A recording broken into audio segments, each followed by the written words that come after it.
জয়গুরু দাদা ও মায়েরা, আজ ইষ্ট প্রসঙ্গে পরম পূজ্যপাদ শ্রী শ্রী আচার্যদেবের দেওয়া এক মাকে সমস্যার সমাধান কি বলেছিলেন তা জেনে নেব।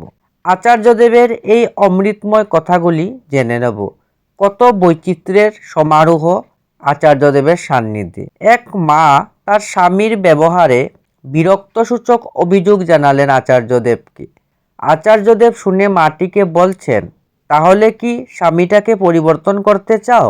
মাটি লজ্জিতভাবে না বলেও তার অভিযোগের কথাই বলতে থাকেন। শ্রী শ্রী আচার্যদেব ওই মাটিকে বলছেন যে, আমার বাবা মায়ের কোনো আচরণ বা ব্যবহার পছন্দ হচ্ছে না, খারাপ লাগছে, তখন আমি কি করব?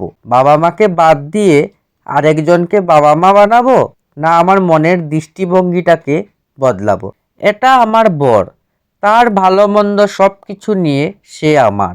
তার কোনো আচরণ পছন্দ হচ্ছে না, সেগুলো এড়িয়ে যাব। কলে হাত ধুতে গিয়ে অযথা কল খুলে জল নষ্ট করছে, করুক গে, এড়িয়ে গেলাম। খেতে বসে ছড়িয়ে ছিটিয়ে খাচ্ছে, খাক গে, আমি গুটিয়ে নেব। এই রকম ছোটোখাটো বিষয় এড়িয়ে যেতে হয়, তাহলে আমার মনের শান্তি অক্ষুণ্ণ থাকবে। কি দরকার যখন তখন ঝামেলা পাকানোর?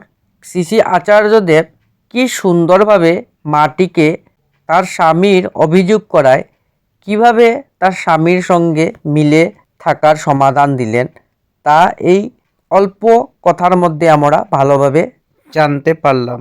তাই আচার্যদেবের সান্নিধ্যে আমরা যদি চলতে পারি, তাহলেই জীবনের প্রত্যেক স্তরে আমরা সুন্দরভাবে এগিয়ে যেতে পারবো এবং শান্তিতে থাকতে পারবো। এই গল্পটি আলোচনা পত্রিকায় প্রকাশিত হয়েছিল, তা থেকে সংগ্রহ করা হয়েছে। জয় গুরু।